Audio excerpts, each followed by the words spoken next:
18 ઇન્ડિયાની વિશેષ રજૂઆતમાં આપનું સ્વાગત છે। હું છું નરેશ સોનીને। આજે વિશેષ રજૂઆતમાં ચર્ચા કરવી છે લોકસભા ચૂંટણી 2024 પહેલા તબક્કાનું મતદાન શરૂ થઈ ચૂક્યું છે। કુલ 21 રાજ્ય અને કેન્દ્રશાસિત પ્રદેશમાં થઈને કુલ 102 બેઠક ઉપર મતદાન હાલ ચાલી રહ્યું છે। વાત કરીએ તો જ્યાં અત્યારે મતદાન ચાલી રહ્યું છે 102 બેઠક માટેનું, ત્યારે 2019માં આ 102 લોકસભાની જે બેઠકો છે તેની અંદર બીજેપી 40 બેઠકો પર હતું, ડીએમકે 24 બેઠક પર, કોંગ્રેસ 15 પર અને અન્ય પાર્ટી 23 બેઠક પર હતું। એમ કુલ મળીને 102 બેઠકો ઉપર મતદાન ચાલી રહ્યું છે। જે પ્રકારેની પરિસ્થિતિ અત્યારે સામે આવી રહી છે, બંગાળમાં 9 વાગ્યા સુધી લગભગ 15% જેટલું મતદાન થયું છે। બિહારના કૂચમાં પથ્થરમારાની ઘટના પણ બનવા પામી છે। બીજાપુરમાં બ્લાસ્ટ થયો છે। ત્યારે 18મી લોકસભાના પ્રથમ તબક્કામાં આ જે મતદાન છે તેમાં લગભગ 8 કેન્દ્રીય મંત્રી, એક પૂર્વ સીએમ અને એક પૂર્વ રાજ્યપાલનો પણ સમાવેશ થાય છે, જેથી લઈને પણ અને મહત્વ છે કુલ જે 543 લોકસભાની બેઠકો છે તેમાં આ 102 બેઠકો છે તેનું મહત્વ આપણને જોવા મળ્યું છે। પહેલા તબક્કામાં 19 એપ્રિલે જે મતદાન છે તેમાં તમિલનાડુની 39 બેઠક, રાજસ્થાનની 12 બેઠકો છે, ઉત્તર પ્રદેશની 8, મધ્યપ્રદેશની 6, આસામની 5, મહારાષ્ટ્રની 5, ઉત્તરાખંડની 5, બિહારની 4, પશ્ચિમ બંગાળની 3, મણિપુરની 2, અરુણાચલ પ્રદેશની 2, મેઘાલયની 2, આંદામાન અને નિકોબારની 1, મિઝોરમની 1, નાગાલેન્ડની 1, પોંડુચેરી 1, સિક્કિમની 1, લક્ષદ્વીપની 1, ત્રિપુરાની 1, જમ્મુ કાશ્મીરની 1 બેઠક અને છત્તીસગઢની 1 બેઠક ઉપર મતદાન ચાલી રહ્યું છે। કડક સુરક્ષા વ્યવસ્થા વચ્ચે આ મતદાનની સમગ્ર પ્રક્રિયા ચાલુ છે। ત્યારે પ્રથમ તબક્કાનું મતદાન આજે, બીજા તબક્કાનું મતદાન 26 એપ્રિલે યોજાશે। કુલ 7 તબક્કામાં 543 બેઠકો માટે 1 જૂને મતદાન સમાપ્ત થશે અને 4 જૂને તેનું પરિણામ આવશે। સમગ્ર વિષયને લઈને ચર્ચા કરવા માટે અને વધુ માહિતી માટે અમારા સહયોગી જોડાઈ ચૂક્યા છે। ચિંતન જણાવશો જે પ્રકારેની 2024 લોકસભાની જ્યારે આપણે ઘણા સમયથી ચર્ચાઓ પણ કરતા હતા અને જેની લોકો પણ રાહ જોઈ રહ્યા છે, ક્યાંક એનડીએ અને ઇન્ડી ગઠબંધનની પણ જો વાત કરવામાં આવે તો રસાકસી ભર્યા માહોલની વચ્ચે, કારણ કે દક્ષિણના જે રાજ્યો છે ત્યાં હજુ બીજેપીનો પગ પેસારો એટલો નથી જોવા મળી રહ્યો અને જે પ્રકારેનું મતદાન છે અત્યારે તમિલનાડુની 39 બેઠકો, આસામની, મહારાષ્ટ્રની, ઉત્તરાખંડની, બિહારની બેઠકો માટે પણ અને ઉત્તર પ્રદેશ, મધ્યપ્રદેશની બેઠકો ઇન્ડિયા એલાયન્સ માટે એનડીએ માટે ખૂબ મહત્વની છે। શું લાગી રહ્યું છે જે પ્રકારે અત્યારે સમગ્ર મતદાન ચાલી રહ્યું છે, કેવા પ્રકારે મતદાન અને કેવા પ્રકારની સુરક્ષા વ્યવસ્થા? ચિંતન ચોક્કસથી નરેશભાઈ, આપણે જણાવી દઉં કે 18મી લોકસભા માટે પ્રથમ તબક્કામાં 21 રાજ્યો અને કેન્દ્ર શાસિત પ્રદેશોની મળીને કુલ 102 બેઠકો પર લોકસભાનું જે ઇલેક્શન છે તે આજે શરૂ થયું છે। મતદાન થઈ રહ્યું છે ત્યારે વહેલી સવારથી જ મતદાનનો પોતાનો મતાધિકારનો ઉપયોગ કરવા માટે મતદારો પણ ઉત્સાહમાં જોવા મળ્યા હતા। વહેલી સવારે 7 વાગ્યાથી આ મતદાન શરૂ થયું છે। હાલ અત્યાર સુધીની વાત કરવામાં આવે તો વિવિધ રાજ્યોમાં જે 21 રાજ્યો અને કેન્દ્ર શાસિત પ્રદેશોની જે 102 બેઠકો પર છે ત્યાં મતદાન શરૂ થઈ ગયું છે। કડક સુરક્ષા વ્યવસ્થા, પોલીસનો ચુસ્ત બંદોબસ્ત તેમજ સુરક્ષા દળો પણ આ જે ઇલેક્શન છે તેમાં તૈનાત કરવામાં આવ્યો છે, કારણ કે કેટલાક વિસ્તાર એવા જે છે જ્યાં આગળ હિંસાની ઘટના પણ સામે આવતી હોય છે। ત્યારે ચોક્કસથી કહી શકાય કે હાલ જે પ્રકારનો માહોલ, ઉત્સાહ જોવા મળી રહ્યો છે મતદારોમાં, તે જોતા લાગી રહ્યું છે કે સાંજે 6 વાગ્યા સુધીમાં જે આ મતદાન પૂર્ણ થશે ત્યાં સુધી ખૂબ સારી રીતે આ મતદાન થાય તેવી શક્યતા જોવા મળી રહી છે। વાત કરવામાં આવે તો પોતાના મતાધિકારનો ઉપયોગ કરવા માટે સેલિબ્રિટીઓ પણ વહેલી સવારે પોતે મતાધિકારનો ઉપયોગ કરતા જોવા મળ્યા હતા। સુપરસ્ટાર રજનીકાંત, અજીત કુમાર સહિત ધનુષ જેવા સેલિબ્રિટીઓ પણ પોતે મત આપ્યો હતો અને તેમણે અન્ય જે મતાધિકારનો ઉપયોગ કરનાર મતદારોને પણ અપીલ કરી હતી અને પોતે આ લોકસભાના પર્વમાં પોતાનો મત આપવા માટે અપીલ કરી હતી।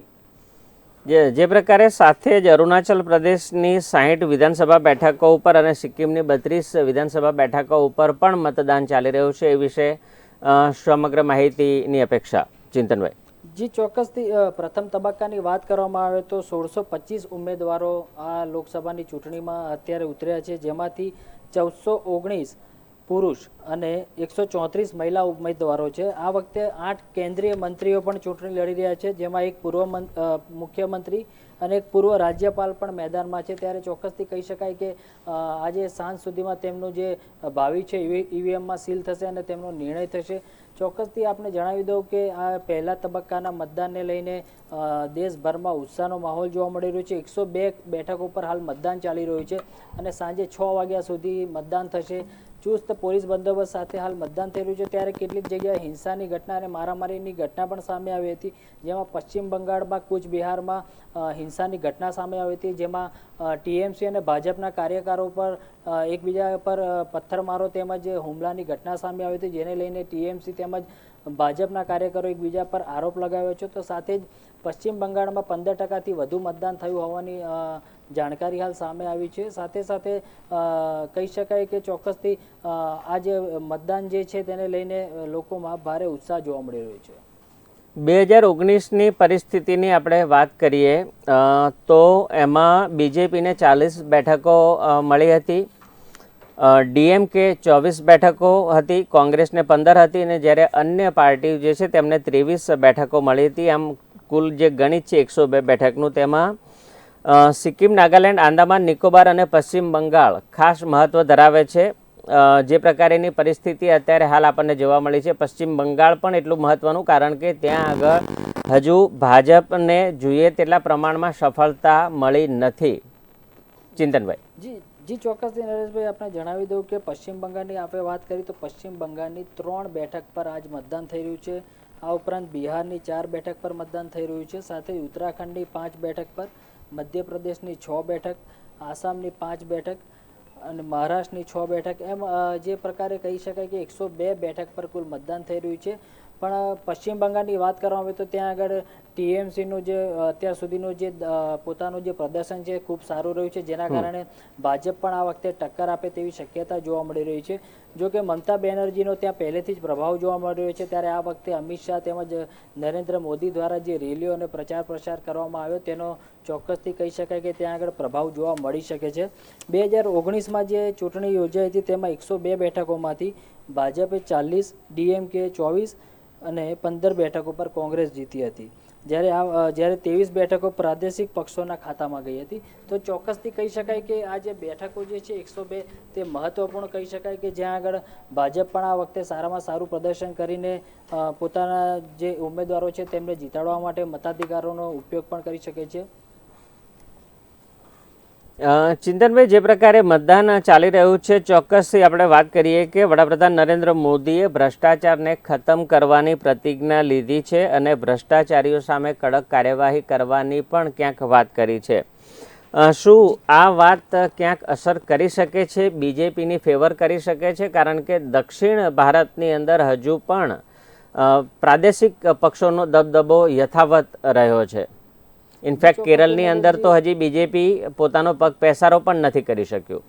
જી ચોક્કસથી નરેશજી, આપણે જણાવી દઉં કે વડાપ્રધાન નરેન્દ્ર મોદી તેમજ તેમની જે સરકાર છે ભાજપ સરકાર દ્વારા પહેલેથી જ પોતાના મેનિફેસ્ટોમાં અને ચૂંટણી ઢંઢેરામાં ભ્રષ્ટાચારની જે વાત છે તે ભ્રષ્ટાચારીઓ સામે કડકમાં કડક કાર્યવાહી કરવાના તેમણે પોતે જે કહી શકાય કે વચન આપેલું છે. અને એ રીતે જોઈએ તો આપણે અરવિંદ કેજરીવાલની વાત કરવામાં આવે તો અરવિંદ કેજરીવાલને પણ ઈડી દ્વારા હાલ કસ્ટડીમાં લેવામાં આવ્યા છે. તેમને શરાબ કાંડમાં જે કહી શકાય કે દિલ્હી લીકર કાંડમાં તેમને હાલ જેલમાં મોકલવામાં આવે છે. અને સાથે જ કહી શકીએ કે આ ઉપરાંત અન્ય જે નેતાઓ છે તેમની સામે પણ જે ભ્રષ્ટાચારના કેસ ચાલી રહ્યા છે તેમના સામે કાર્યવાહી કરવામાં આવી રહી છે. ઈડી અને સીબીઆઈ સાથે મળીને હાલ કામગીરી કરી રહી છે. ત્યારે ચોક્કસથી કહી શકાય કે વડાપ્રધાન નરેન્દ્ર મોદી દ્વારા જે વચન આપવામાં આવ્યું છે કે દેશમાંથી ભ્રષ્ટાચારને નાબૂદ કરવો છે, ત્યારે આ અંગે લોકો પણ જે છે સજાગ જોવા મળી રહ્યા છે. અને દેશભરમાં હાલ જોવા જઈએ તો નરેન્દ્ર મોદીની લહેર જે છે ચોક્કસથી જોવા મળી રહી છે, કારણ કે મોદીની ગેરંટી જે છે તેના પ્રત્યે લોકોને પણ વિશ્વાસ છે. ત્યારે ફરી એકવાર જોવાનું એ રહેશે કે આ વખતે જે લોકસભાનું ઇલેક્શન છે તેમાં વડાપ્રધાન નરેન્દ્ર મોદીનો જે ગેરંટી છે તે કામ કરે છે કે નહીં તે જોવું રહ્યું.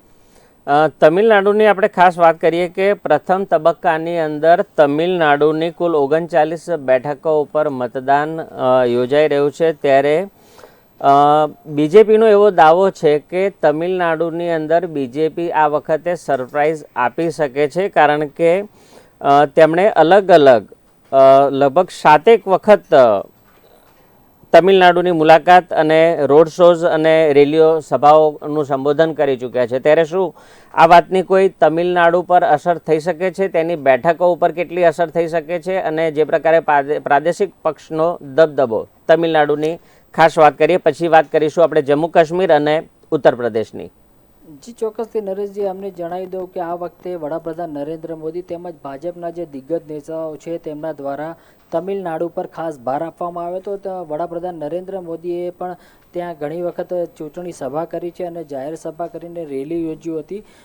કહી શકાય છે કે તમિલનાડુમાં આ વખતે ભાજપનું પ્રદર્શન શ્રેષ્ઠ રહી શકે છે. તમિલનાડુની વાત કરવામાં આવે તો કોઇમ્બતુર બેઠક પરથી ભાજપના કે અન્નામલાઈ પોતે મેદાનમાં છે. આ વખતે તેમની 102 બેઠક જે હાલ મતદાન ચાલી રહ્યું છે તેમાં તેમની આ બેઠક પર પણ મતદાન થઈ રહ્યું છે. ત્યારે તમિલનાડુની થુથુકુડી ડીએમકેના કનિમોજી કરુણાનિધિ ચૂંટણી મેદાનમાં છે. કહી શકાય કે કરુણાનિધિનો પણ ત્યાં આગળ ખૂબ જ પ્રભાવ જોવા મળી રહ્યો છે. ત્યારે આ વખતે વડાપ્રધાન નરેન્દ્ર મોદી દ્વારા જે ચૂંટણી રેલી કરવામાં આવી છે ત્યારે તમિલનાડુમાં ભાજપ કેવું પ્રદર્શન કરે છે તે જોવું રહ્યું. બિહારની અને જમ્મુ કાશ્મીરની જ્યારે વાત કરીએ ત્યારે જમ્મુ કાશ્મીરમાં જ્યારે બિહારમાં 4 બેઠક ઉપર લોકસભાની બેઠકનું અત્યારે મતદાન ચાલી રહ્યું છે. બિહાર અને ખાસ ગઢ માનવામાં આવી રહ્યો છે, કારણ કે સીટોની જો ગણતરી કરવામાં આવે તો રાજસ્થાન, ઉત્તર પ્રદેશ, બિહાર, હરિયાણા, ગુજરાત આ જે પ્રદેશો છે ત્યાં આગળ સત્તાના જે સમીકરણો છે તે સમીકરણો સેટ કરવા માટે અને સૌથી વધારે જો દબદબો જોવાની વાત કરવામાં આવે તો એનડીએનો દબદબો આ બધી બેઠકો ઉપર જોવા મળી રહ્યો છે. જમ્મુ કાશ્મીરની અંદર જે પ્રકારે મતદાનનું આયોજન કરવામાં આવ્યું છે અને બિહારની 4 બેઠક ઉપર પણ મતદાન છે, શું લાગી રહ્યું છે કે જુવાળ કોના તરફી જોવા મળી શકે? જી, બિહારની વાત કરવામાં આવે તો બિહારમાં ચોક્કસથી નીતિશ કુમાર અને જે એનડીએ છે તેનું ગઠબંધન થયું છે. ત્યારે ત્યાં આગળ પણ ભાજપનો જે દબદબો છે, એનડીએનો દબદબો જોવા મળી શકે છે, કારણ કે નીતિશ કુમાર દ્વારા પણ જે બીજેપીમાં ગઠબંધન એનડીએ સાથે કર્યા બાદથી ત્યાં આગળ દબદબો જોવા મળી શકે છે. સાથે વડાપ્રધાન નરેન્દ્ર મોદી, અમિત શાહ સહિતના નેતાઓ દ્વારા પણ ત્યાં ચૂંટણી પ્રચાર કરવામાં આવ્યો હતો. જમ્મુ કાશ્મીરની વાત કરવામાં આવે તો કલમ 370 સહિતના ઘણા બધા એવા મુદ્દાઓ જે છે, સાથે જ આતંકવાદનો જે મુદ્દો છે તેને લઈને ભાજપ દ્વારા જે પ્રચાર કરવામાં આવ્યો હતો. વડાપ્રધાન નરેન્દ્ર મોદીએ પણ હાલમાં જ જમ્મુ કાશ્મીરની મુલાકાત લીધી હતી. સાથે જ યોગી આદિત્યનાથ પણ પોતે ત્યાં આગળ જમ્મુ કાશ્મીરમાં ચૂંટણી રેલી કરીને આવ્યા છે. ત્યારે ચોક્કસથી કલમ 370, 35A સહિતના આતંકવાદ સહિતના મુદ્દા જે છે તે ચોક્કસથી જમ્મુ કાશ્મીરમાં ભાજપ માટે ખૂબ અગત્યના જોવા મળી શકે છે. ચિંતનભાઈ, વાત કરીએ તો તમિલનાડુનો જ્યારે પ્રચારનો અંતિમ દિવસ હતો ત્યારે ડીએમકેના જે નેતા છે અને મુખ્યમંત્રી છે સ્ટાલિન, કે જેમણે આ જે ચૂંટણી પર્વ છે તેને બીજી સ્વતંત્રતા ચળવળ તરીકે તેને ગણાવી છે, તેઓ આક્ષેપ કરી રહ્યા છે કે બીજેપી એટલે કે એનડીએ સરકારી જે એજન્સીઓ છે તેનો દુરુપયોગ કરી રહ્યા છે. જે પ્રકારે આઈબીના દરોડા છે, સીઆઈડીના દરોડા છે, એને લઈને પણ વિપક્ષ અત્યારે નારાજ જોવા મળી રહ્યું છે અને તેમના ઉપર આક્ષેપના દોર એનડીએ પર લગાવી રહ્યા છે. શું લાગે છે જે પ્રકારેની પરિસ્થિતિ તમિલનાડુમાં એમના દ્વારા જે પ્રચાર કરવામાં આવ્યો, સાથે જ નરેન્દ્ર મોદીએ પોતે પણ તમિલનાડુના આ લોકસભાની બેઠકો જીતવા માટે કરીને એડી ચોટીનું જોર લગાવી દીધું છે? જી, ચોક્કસથી કહી શકાય કે આ વખતે જે ઈડી અને સીબીઆઈ દ્વારા જે અલગ અલગ જગ્યાએ કાર્યવાહી કરવામાં આવી છે તેમાં રાજકીય જે પક્ષો છે, વિપક્ષી પાર્ટીના કેટલાક નેતાઓ છે તેમની સામે કાર્યવાહી કરવામાં આવી છે ભ્રષ્ટાચાર તેમજ અન્ય મની લોન્ડરિંગના કેસમાં. તે ચોક્કસથી કહી શકાય કે આ વખતે તેઓ પોતે વિપક્ષી પાર્ટી દ્વારા ઈડી ગઠબંધન દ્વારા ભાજપ પર પ્રહાર કરવામાં આવી રહ્યો છે. નિશાન સાધવામાં આવી રહ્યું છે કે જે ઈડી અને સીબીઆઈ સહિતની જે એજન્સી જે છે તે ભાજપ દ્વારા કામ કરી રહી છે, સરકારના ઇશારે કામ કરી હોવાના આરોપ પહેલા પણ લાગ્યા છે અને હાલ જે ચૂંટણીનો સમય ચાલી રહ્યો છે તો ચૂંટણી પ્રચારમાં પણ તેઓ ભાજપ પર એટલે કેન્દ્રની મોદી સરકાર પર આ પ્રકારના આક્ષેપ કરી રહ્યા છે. જો કે ચોક્કસથી ભાજપ દ્વારા પણ તેમને વળતો જવાબ આપવામાં આવી રહ્યો છે અને ઈડી અને સીબીઆઈ પોતે સ્વતંત્ર છે અને તે પોતાના પુરાવા પ્રમાણે જે કામ કરી રહી હોવાનું જે જવાબ જે છે તે ભાજપ સરકાર દ્વારા પણ આપવામાં આવી રહ્યો છે. સાથે વાત કરીએ આપણે ઉત્તર પ્રદેશની કે ઉત્તર પ્રદેશમાં જેની સીટો વધારે કે ઉત્તર પ્રદેશ ઉપર જે પક્ષ હાવી હોય તેની દિલ્હીમાં સરકાર બનતી હોય છે. ત્યારે ઉત્તર પ્રદેશની અંદર જે પ્રકારે પ્રથમ તબક્કાનું જ્યારે મતદાન ચાલી રહ્યું છે ત્યારે સહારનપુર, કૈરાના, બિજનૌર, નગીના, મુઝફ્ફરનગર, મુરાદાબાદ, પીલીભીત અને રામપુરની બેઠકો ઉપર જ્યારે ચૂંટણી યોજાવા જઈ રહી છે. અને સાથે જ રાજસ્થાનની પણ આપણે વાત કરીએ કારણ કે એ પણ એનડીએ એલાયન્સ માટે ખૂબ અગત્યનું છે કારણ કે રાજસ્થાનમાં પણ 12 બેઠકો ઉપર અત્યારે લોકસભાની સીટો માટેનું મતદાન જે છે તે ચાલી રહ્યું છે. શું પરિસ્થિતિ અને કેટલા ટકા મતદાન જો માહિતી હોય આપની પાસે તો? જી ચોક્કસથી નરેશજી, આપને જણાવી દઉં કે આજે જ્યારે 18મી લોકસભાના કહી શકાય કે તેનું મતદાન ચાલી રહ્યું છે ત્યારે રાજસ્થાનમાં પણ વહેલી સવારથી જ મતદારો ખૂબ જ ઉત્સાહપૂર્વક ત્યાં આગળ મતદાન કરવા પહોંચ્યા હતા.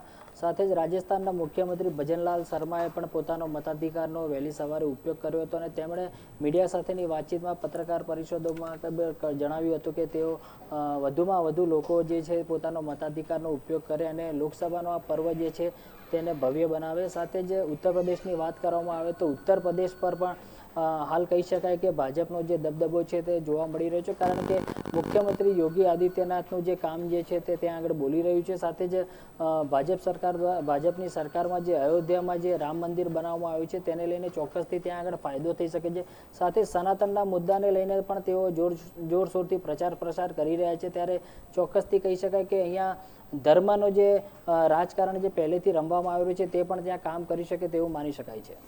બિહારની અંદર તેજસ્વી યાદવ ઇન્ડિયા એલાયન્સનો હિસ્સો છે અને તેઓ અને નીતિશ કુમાર અને મોદી ઉપર તેમણે ઘણા પ્રહારો કર્યા છે. સાથે જ ડેપ્યુટી સીએમ પણ તેઓ રહી ચૂક્યા છે. ત્યારે કેવા પ્રકારની પરિસ્થિતિ બિહારની અંદર હાલ 4 સીટો ઉપર મતદાન ચાલી રહ્યું છે ત્યારે બીજા અને ત્રીજા તબક્કાની અંદર જ્યારે મતદાન બિહારની અંદર આવશે ત્યારે શું લાગી રહ્યું છે કે શું ઇન્ડી એલાયન્સ હાવી થઈ શકે છે કે પછી નીતિશ કુમારની વર્તમાન સરકાર અને વડાપ્રધાન નરેન્દ્ર મોદીનો જાદુ ચાલી શકે બિહાર પર?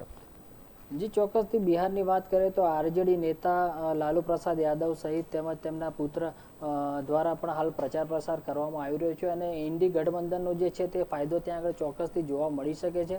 જોકે જોવું એ રહ્યું કે આગામી સમયમાં જે બીજા ત્રીજા તબક્કાનું જે મતદાન થવાનું છે તેને લઈને ત્યાં આગળ મતદારો તેમજ સમગ્ર જે ચિત્ર છે તે મતદાનની ટકાવારી પર પણ ચોક્કસથી કહી શકાય કે કેન્દ્રિત થઈ શકે છે કારણ કે જે સારા પ્રમાણમાં જે મતદાન થશે તો ચોક્કસથી ભાજપને ત્યાં આગળ એનડીએ જે ગઠબંધન જે છે તેને ફાયદો થવાની શક્યતા જોવા મળી રહી છે. જી ચિંતનભાઈ, બીજેપીની અંદર મુખ્ય એક ચહેરો મોદી અને મોદીની ગેરંટી વાત ચાલી રહી છે ત્યારે બીજો મુદ્દો છે રામ મંદિર અને ભ્રષ્ટાચારનો. એ મુદ્દા ઉપર બીજેપી સમગ્ર ચૂંટણી લડી રહ્યું છે.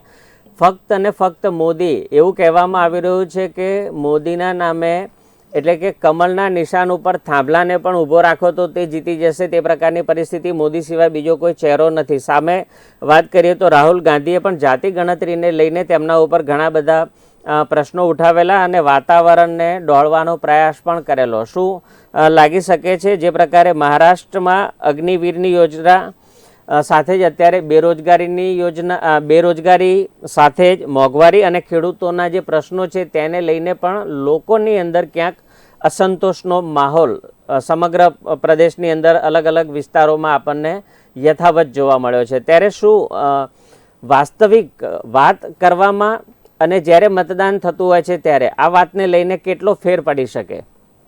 જી ચોક્કસથી નરેશજી, આપને જણાવી દઉં કે કોંગ્રેસ દ્વારા તેમજ વિપક્ષના અન્ય જે પાર્ટીઓ છે તેમના દ્વારા અવારનવાર કેન્દ્રની મોદી સરકાર દ્વારા તેવા આક્ષેપો તો કરવામાં આવી જ રહ્યા છે કે ખેડૂતો સહિત જે વિવિધ મુદ્દા જે છે તેને લઈને આરોપ પ્રત્યારોપ કરવામાં આવી રહ્યા છે. ખેડૂતોના મુદ્દાઓ સાથે જ કહી શકાય કે મરાઠા અનામત આંદોલન તેમજ અન્ય વિવિધ મુદ્દાઓને લઈને ભાજપની સરકારને તેઓ ઘેરવાના પ્રયાસ કરી રહ્યા છે. કોંગ્રેસની વાત કરવામાં આવે તો રાહુલ ગાંધી દ્વારા જે પ્રચાર કરવામાં આવી રહ્યો છે તેને પણ ચોક્કસથી કહી શકાય કે જનતા દ્વારા ખૂબ સારો પ્રતિસાદ મળ્યો હતો કારણ કે તેમણે હાલમાં જ ભારત જોડો યાત્રા તેમજ પહેલાં પણ તેમણે એક ન્યાય યાત્રા કાઢી હતી. તેને લઈને ચોક્કસથી જે તેમનો વિવિધ રાજ્યોમાં તેમને પ્રતિસાદ મળ્યો હતો તે ચોક્કસથી ભાજપને નુકસાન પહોંચાડે તેવી શક્યતા જોવા મળી રહી છે. સાથે જ વાત કરવામાં આવે તો ભાજપ તરફથી તો ભાજપ ભાજપ તરફથી વડાપ્રધાન નરેન્દ્ર મોદી ફરી એકવાર કહી શકાય કે તેઓ એકમાત્ર એવો ચહેરો જે છે તે ભાજપનો મેદાનમાં ઉતરી ગયા છે અને તેઓએ પોતે કમાન સંભાળેલી છે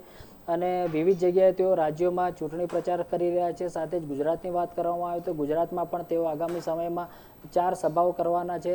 ત્યારે વડાપ્રધાન નરેન્દ્ર મોદીની સાથે કેન્દ્રીય મંત્રી ગૃહમંત્રી અમિત શાહ પણ પોતે ચૂંટણી મેદાનમાં છે. તેઓ આજે પોતાની ઉમેદવારી નોંધાવવાના છે. તે ચોક્કસથી કહી શકાય કે ભાજપ તરફથી વડાપ્રધાન નરેન્દ્ર મોદી એકમાત્ર મેજિક ચહેરો કદાચ આ વખતે ફરી એકવાર લોકસભાની ચૂંટણી 2024માં સાબિત થઈ શકે છે.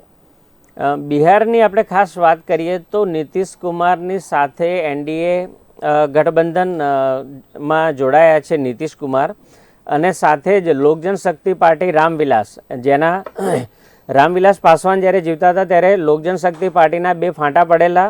લોક જનશક્તિ પાર્ટી રામવિલાસ કે જેના કરતા હરતા છે ચિરાગ પાસવાન અને તેમના કાકા કે જેઓ મંત્રી તરીકે પણ હાલ ભારત સરકારની અંદર છે, પશુપતિ કુમાર પારસ, જે RLJP તરીકે તેમની પાર્ટી ઓળખાય છે. હવે કેન્દ્રીય મંત્રીને પડતા મૂકી અને ચિરાગ પાસવાન ઉપર તેમણે ભરોસો બતાવ્યો છે વડાપ્રધાન મોદી, અમિત શાહ અને ખાસ કરીને ભાજપના રાષ્ટ્રીય અધ્યક્ષ JP નડ્ડાએ તેમને જે સીટોની જે વહેંચણીની વાત આવે છે ત્યારે ચિરાગ પાસવાન ઉપર વધારે ફોકસ અને કાકાની ભત્રીજાની જે લડાઈ હતી તેમાં કાકા પડતા મુકાયા છે અને ભત્રીજાને વધારે ફોકસ કરવામાં આવ્યું છે, તેમને પ્રાધાન્ય આપવામાં આવ્યું છે. શું આ વાતને લઈને, કારણ કે તેજસ્વી યાદવ અને નીતિશ કુમાર ઉપર ચિરાગ પાસવાન સતત પ્રહારો કરી રહ્યા છે તેમના ઉપર, ત્યારે નીતિશ કુમાર હાલ એનડીએ એલાયન્સનો હિસ્સો છે અને ચિરાગ પાસવાન પોતે પણ, તો શું આ વાતને લઈને બિહારમાં કોઈ ફેર પડી શકે ખરો? જી ચોક્કસથી બિહારની જમુઈ બેઠક પરથી LJPના ચિરાગ પાસવાન તેમને ટિકિટ આપવામાં આવી છે અને તેઓ આ વખતે ચૂંટણી મેદાનમાં છે અને આજે પણ તેમનું જે એ બેઠક પરથી જે પોતે ઉમેદવાર છે ત્યાં આગળ તેમનું ભાવિ જે છે તે ઈવીએમમાં સેલ થઈ જશે.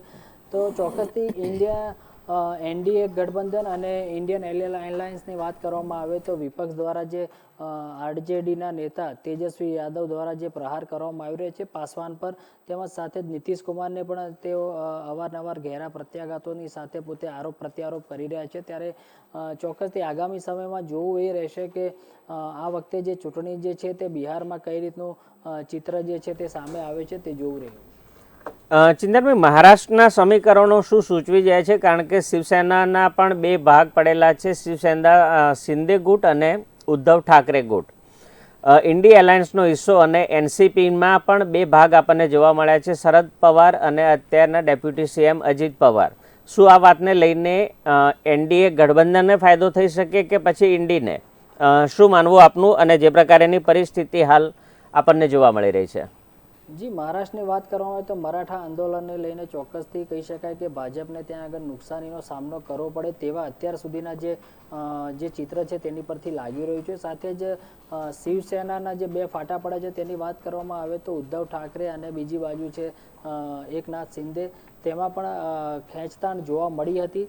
સાથે જ મનસેની વાત કરવામાં આવે તો મનસેના નેતા દ્વારા હાલમાં જ વડાપ્રધાન નરેન્દ્ર મોદીની પણ સાથે મુલાકાત કરી હતી. સાથે જ JP નડ્ડા અને તેમના અન્ય નેતાઓ સાથે ભાજપ સાથે તેમણે કહી શકાય કે મુલાકાત કરી હતી અને પોતે ભાજપને સમર્થન આપતા હોવાના પણ હાલ સૂત્રો દ્વારા જે માહિતી છે તે સામે આવે છે. ત્યારે ચોક્કસથી કહી શકાય કે મહારાષ્ટ્રમાં આ વખતે જે ચૂંટણી યોજાઈ રહી છે તેમાં પરિણામ શું આવે છે તે જોવું. જો કે ચોક્કસથી એ વાત છે કે વડાપ્રધાન નરેન્દ્ર મોદી તેમજ શિવસેનાના નેતા અને ત્યાંના હાલના મહારાષ્ટ્રના જે મુખ્યમંત્રી છે એકનાથ શિંદે દ્વારા પણ જે ચૂંટણી પ્રચાર કરવામાં આવ્યો છે તેને લઈને ચોક્કસથી કહી શકાય કે ત્યાં આગળ પણ મહારાષ્ટ્રમાં ચિત્ર જોઈ શકીએ.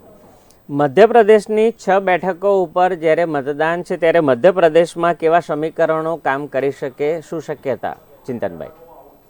જી ચોક્કસથી મધ્યપ્રદેશમાં પણ જોવા જઈએ તો હાલ જે ભાજપ સરકાર દ્વારા પણ જે ચૂંટણી પ્રચાર કરવામાં આવી રહ્યો છે તેને લઈને ત્યાં આગળ જે પરિસ્થિતિ છે તે જોવી રહેશે. જો કે આપણે જણાવી દઉં કે 18મી લોકસભા માટે પ્રથમ તબક્કામાં હાલ 21 રાજ્યો અને કેન્દ્ર શાસિત પ્રદેશોની 102 બેઠક ઉપર હાલ મતદાન ચાલી રહ્યું છે. મતદાનમાં પણ કહી શકાય કે મતદારોમાં ભારે ઉત્સાહનો માહોલ જોવા મળી રહ્યો છે. ત્યારે આજે સાંજે 6 વાગ્યા સુધી જે આ મતદાન થઈ રહ્યું છે તેમાં ચોક્કસથી કહી શકાય કે લોકસભાનો આ જે પર્વ છે તેમાં મતદારો વધુમાં વધુ મતદાન કરે તે માટે વડાપ્રધાન નરેન્દ્ર મોદી સાથે જે કોંગ્રેસ નેતા રાહુલ ગાંધી સહિતના નેતાઓએ પણ પોતે અપીલ કરી હતી અને સોશિયલ મીડિયા દ્વારા લોકોને અપીલ કરી હતી કે મતદાન વધુમાં વધુ કરવામાં આવે. જી, ખૂબ ખૂબ આભાર ચિંતનભાઈ, આપ અમારી સાથે જોડાયા અને સમગ્ર માહિતી આપી. લોકસભા ચૂંટણી 2024નું પ્રથમ તબક્કાનું મતદાન અત્યારે ચાલી રહ્યું છે. પ્રચારના પડઘમ શાંત થઈ ચૂક્યા હતા ગઈકાલે અને જે પ્રકારેની પરિસ્થિતિ અત્યારે જોવા મળી છે તેનું સમગ્ર ચિતાર અમારા સહયોગી ચિંતનભાઈ દ્વારા આપવામાં આવ્યો. જે પ્રકારેની પરિસ્થિતિ અત્યારે જોવા મળી રહી છે, કુલ 21 રાજ્યો અને કેન્દ્ર શાસિત પ્રદેશ મળીને કુલ 102 બેઠક ઉપર અત્યારે હાલ મતદાન ચાલી રહ્યું છે. ત્યારે ચોક્કસ કહી શકાય કે 2019માં જે 102 બેઠક હતા તેની જો વાત કરવામાં આવે તો બીજેપી 40, ડીએમકે 24, કોંગ્રેસ 15 અને અન્ય 23 પાર્ટીઓ અસ્તિત્વમાં હતી. અને અત્યારની જો વાત કરવામાં આવે તો હવે જે પ્રકારે વાત મોદી ગેરંટીની રામ મંદિર અને ભ્રષ્ટાચારને પોતાનો મુખ્ય એજન્ડા જ્યારે બનાવ્યો છે ત્યારે એ વાતને લઈને પણ જોવું એ રહ્યું કે કેવા પ્રકારના સમીકરણો હાલ ગોઠવાઈ શકે છે. ત્યારે ઇન્ડી એલાયન્સની જો વાત કરવામાં આવે તો ઇન્ડી એલાયન્સની અંદર રાહુલ ગાંધી દ્વારા જે પ્રકારેની પરિસ્થિતિ અને પ્રશ્નો અને આક્ષેપ જે પ્રકારે લગાવવામાં આવ્યા હતા, પરંતુ મોદી ગેરંટી અને રામ મંદિરને ભ્રષ્ટાચારના મુદ્દા આપણને ખાસ જોવા મળી રહ્યા છે બીજેપી એટલે કે એનડીએ તરફથી. અને હાલ મહારાષ્ટ્રની અંદર જો પ્રશ્ન જોવામાં આવે તો અગ્નિવીર, બેરોજગારી, મોંઘવારી અને ખેડૂતોના અધિકારને લઈને ઇન્ડી એલાયન્સના જે મુખ્ય મુદ્દાઓ છે તેને લઈને જે પ્રકારેની પરિસ્થિતિ અત્યારે છે આગળ જોવું રહ્યું કે સવારે લગભગ 7 વાગ્યાથી મતદાન શરૂ થઈ ચૂક્યું છે. ત્યારે સાંજે 6 વાગ્યા સુધી સમગ્ર મતદાન છે તે ચાલશે. ત્યારે કુલ 21 રાજ્ય અને કેન્દ્ર શાસિત પ્રદેશમાં થઈને કુલ 102 બેઠક ઉપર આપણને મતદાન જોવા મળી રહ્યું છે. આપણે ચર્ચા કરી રહ્યા છીએ લોકસભા ચૂંટણી 2024ના પ્રથમ તબક્કાની, જેમાં લગભગ 1625 ઉમેદવારોના ભવિષ્ય ઈવીએમમાં સીલ થશે, જેમાં 1491 પુરુષ ઉમેદવારો છે જ્યારે 134 મહિલાઓ મેદાને છે. 21 રાજ્યની અંદર 21 રાજ્ય અને કેન્દ્ર શાસિત પ્રદેશ મળીને કુલ 102 બેઠકો ઉપર જ્યારે લોકસભા ઇલેક્શનને લઈને મતદાન પ્રથમ તબક્કાનું ચાલી રહ્યું છે. ત્યારે તમિલનાડુમાં 39 બેઠકો, રાજસ્થાનની 12 બેઠક, ઉત્તર પ્રદેશની 8, મધ્યપ્રદેશની 6, આસામની 5, મહારાષ્ટ્રની 5, ઉત્તરાખંડની 5, બિહારની 4, પશ્ચિમ બંગાળની 3, મણિપુરની 2, અરુણાચલ પ્રદેશની 2, મેઘાલયની 2, આંદામાન અને નિકોબારની 1, મિઝોરમની 1, નાગાલેન્ડની 1, પોંડુચેરીની 1, સિક્કિમ 1, લક્ષદ્વીપ 1, ત્રિપુરાની 1 અને જમ્મુ કાશ્મીરની 1 તેમજ છત્તીસગઢની 1 બેઠક ઉપર અત્યારે મતદાન ચાલી રહ્યું છે. ત્યારે પરિસ્થિતિ અત્યારે જે પ્રકારના અહેવાલો સામે આવી રહ્યા છે, મણિપુરમાં પોલિંગ બૂથમાં ફાયરિંગની ઘટના સામે આવી છે, ત્યારે ઈવીએમમાં તોડફોડની ઘટના પણ સામે આવી છે. ત્યારે કૂચ બિહારમાં પથ્થરમારાની ઘટના સામે આવી છે. 36ના બીજાપુરમાં બ્લાસ્ટ થયાની ઘટના સામે આવી છે, પરંતુ ચુસ્ત પોલીસ બંદોબસ્ત પણ આના ઉપર દેખરેખ રાખી રહી છે. બટાલિયનો પણ ત્યાં આગળ ઉપસ્થિત છે અને સમગ્ર જે ચૂંટણી પ્રક્રિયા છે તેના ઉપર અને સમગ્ર વાતાવરણ ચૂંટણીનું ના ડોળાય તે માટે પણ અલગ અલગ કંપનીઓ દ્વારા અને અલગ અલગ પોલીસ દળો તેમજ સીઆરપીએફ, આરપીએફના જવાનો પણ ખડે પગે તૈનાત કરવામાં આવ્યા છે. અરુણાચલમાં 60 વિધાનસભા બેઠકોનું પણ આ સાથે જ મતદાન ચાલી રહ્યું છે. ત્યારે સિક્કિમની 32 વિધાનસભા બેઠકનું મતદાન પણ અત્યારે ચાલી રહ્યું છે.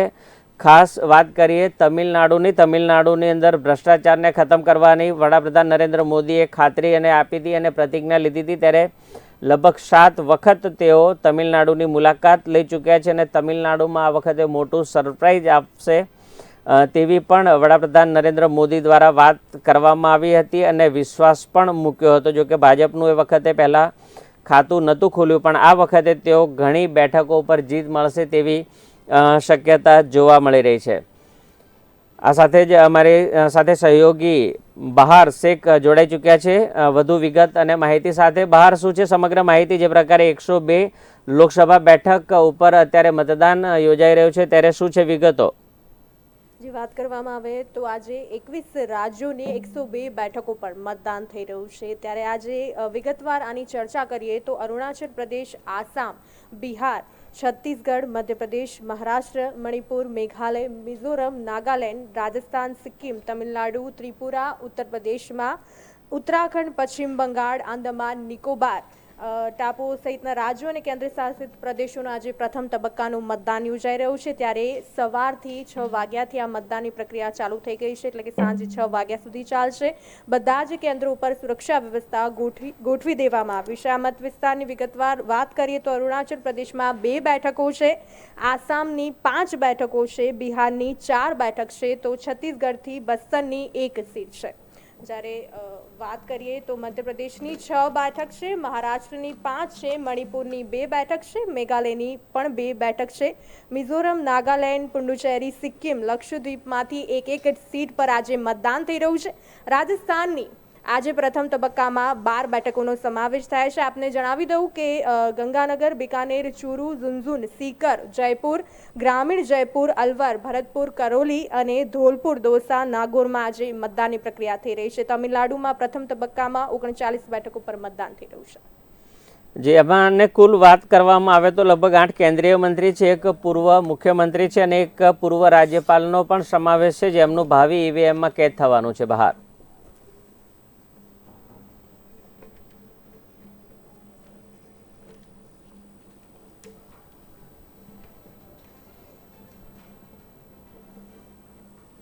102 બેઠકો ઉપર જ્યારે આપણે મતદાન અત્યારે ચાલી રહ્યું છે, ત્યારે જે પ્રકારેની પરિસ્થિતિ સામે આવી રહી છે, તાજેતરના જે પ્રકારના અહેવાલ આવી રહ્યા છે સામે, મણિપુરમાં પોલિંગ બૂથ પર ફાયરિંગમાં 3 લોકો ઘાયલ થયા છે, ત્યારે ઈવીએમમાં તોડફોડની ઘટના પણ સામે આવી છે. મણિપુરમાં આંતરિક મણિપુર લોકસભા સીટ ઉપર ફાયરિંગના સમાચાર સામે આવી રહ્યા છે, જેમાં બિષ્ણુપુર જિલ્લાના થમન પોકપીમાં એક મતદાન કેન્દ્ર ઉપર ફાયરિંગ થયું છે, જેમાં 3 લોકો ઘાયલ થયા છે. ઇમ્ફાલ ઈસ્ટના થોંગજુમાં એક બૂથ પર ઈવીએમ તોડફોડના સમાચાર પણ સામે આવી રહ્યા છે. ત્યારે રાજ્યની 2 બેઠકો છે, મણિપુર અને બાહ્ય મણિપુર ઉપર આજે મતદાન અત્યારે ચાલી રહ્યું છે. આઉટર સીટના હિંસા પ્રભાવિત વિસ્તારોના કેટલાક બૂથ ઉપર 26 એપ્રિલે મતદાન થશે તેવી શક્યતા પણ હાલ જોવા મળી રહી છે. ત્યારે ખાસ જો વાત કરવામાં આવે તો મણિપુરમાં ગત વર્ષે 3 માર્ચથી હિંસા ચાલી રહી છે, તે પ્રકારની ઘટનાઓ આપણને સામે આવી છે. ત્યારે નાગાલેન્ડના મુખ્યમંત્રી નેફી રિયોએ કોહિમાના મતદાન મથક ઉપરથી તેમણે પોતાનો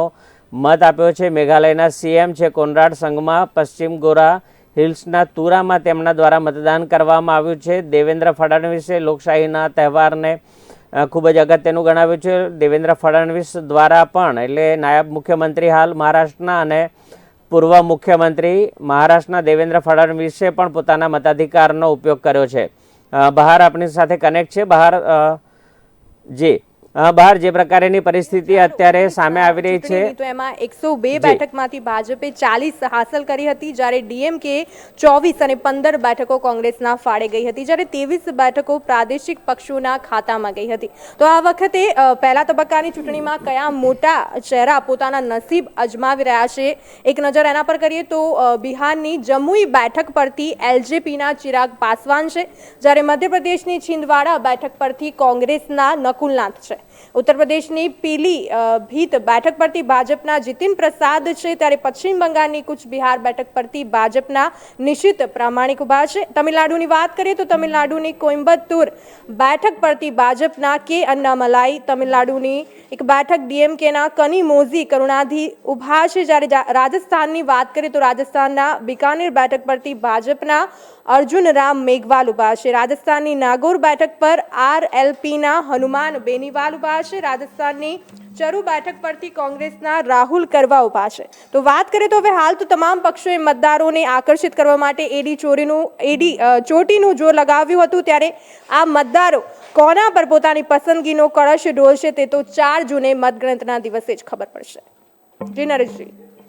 જી, જે પ્રકારની પરિસ્થિતિ અત્યારે સામે આવી રહી છે, સમાચાર આવી રહ્યા છે બીજાપુર ત્યાં મતદાન મથકથી 500 મીટર દૂર ગ્રેનેડ બ્લાસ્ટ થયો છે. ખૂબ ખૂબ આભાર બહાર સમગ્ર માહિતી બદલ. બીજાપુરના ઉસુર પોલીસ સ્ટેશન વિસ્તારના ગલગામ CRPF 196 બટાલિયન જે સૈનિકો છે તેના એરિયામાં અત્યારે 500 મીટરના મતદાન મથકના અંતરે જે ઘટના બનવા પામી છે ત્યારે ઘાયલ સૈનિકને હોસ્પિટલ લઈ જવામાં આવ્યો છે. મહારાષ્ટ્રના ગઢચિરોલીમાં મતદાન અટકાવવામાં આવ્યું છે. EVM મશીનની ખરાબીના કારણે છેલ્લા 2 કલાકથી મતદાન અટકાવી દેવામાં આવ્યું છે.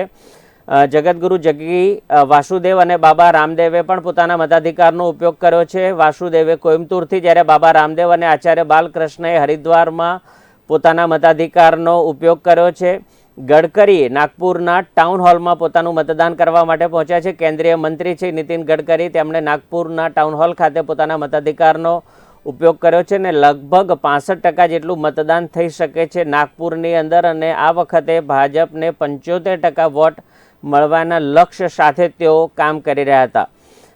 સવારે 9 વાગ્યાથી મતદાનના આંકડા ઉપર જો નજર કરીએ તો ટર્નઆઉટ સવારે 9 વાગ્યા સુધીનું મતદાનના આંકડા જે આવ્યા છે તેમાં બંગાળમાં સૌથી વધુ મતદાન નોંધાયું છે, 15.09% મતદાન. જ્યારે રાજ્ય અને મતદાનની ટકાવારીની જો વાત કરવામાં આવે તો આંદામાન નિકોબારમાં 8.64%, અરુણાચલમાં 4.95%, આસામમાં 11.15%, બિહારમાં 9.23%, છત્તીસગઢમાં 12.2%, જમ્મુ અને કાશ્મીરમાં 10.43%, લક્ષદ્વીપમાં 5.59%, મધ્યપ્રદેશમાં 14.12%, મહારાષ્ટ્રમાં 6.98%, મણિપુરમાં 8.34%, મેઘાલયમાં 12.96% મતદાન નોંધાયું છે, મિઝોરમમાં 9.36%, નાગાલેન્ડ 8.38%, પોંડુચેરીમાં 7.85%, રાજસ્થાનમાં 10.67%, સિક્કિમમાં 7.33%, તમિલનાડુમાં 8.21%, ત્રિપુરામાં 13.62%, ઉત્તર પ્રદેશમાં 12.22%, ઉત્તરાખંડમાં 10.41%. અહેવાલ જે છે તે 9 વાગ્યાના આંકડા છે. લેટેસ્ટ આંકડાઓ જ્યારે આવશે ત્યારે અમે આપની સમક્ષ ફરીથી ઉપસ્થિત થઈશું અને વિગતવાર આંકડા દર્શાવીશું. બંગાળમાં 15.9% મતદાન 9 વાગ્યા સુધીના જે આંકડાઓ છે તે અમે આપને દર્શાવ્યા છે. રાજસ્થાનના મંત્રી રાજ્યવર્ધન રાઠોડે પણ પોતાના મતાધિકારનો ઉપયોગ કર્યો છે. જ્યારે પોંડિચેરીના CM બુલેટ ઉપર ખાસ કરીને તેઓનો મત અધિકાર ઉપયોગ કરવા માટે તેઓ ગયા હતા. પોંડિચેરીના મુખ્યમંત્રી N રંગાસ્વામી બાઇક ઉપર મતદાન કરવા માટે તેઓ પહોંચ્યા હતા. તેમની ઉંમર 73 વર્ષની છે. ખરેખર બહુ સારી ફિઝિકલ કન્ડિશન કહી શકાય તેમની. 73 વર્ષે પણ બાઇક ઉપર પોતાનું મતાધિકારનો ઉપયોગ કરવા ગયા છે. ઉત્તરાખંડના પૂર્વ મુખ્યમંત્રી ત્રિવેન્દ્રસિંહ રાવતે પણ પોતાના મતાધિકારનો ઉપયોગ કર્યો છે. ઉત્તરાખંડના પૂર્વ મુખ્યમંત્રી છે ત્રિવેન્દ્રસિંહ રાવત.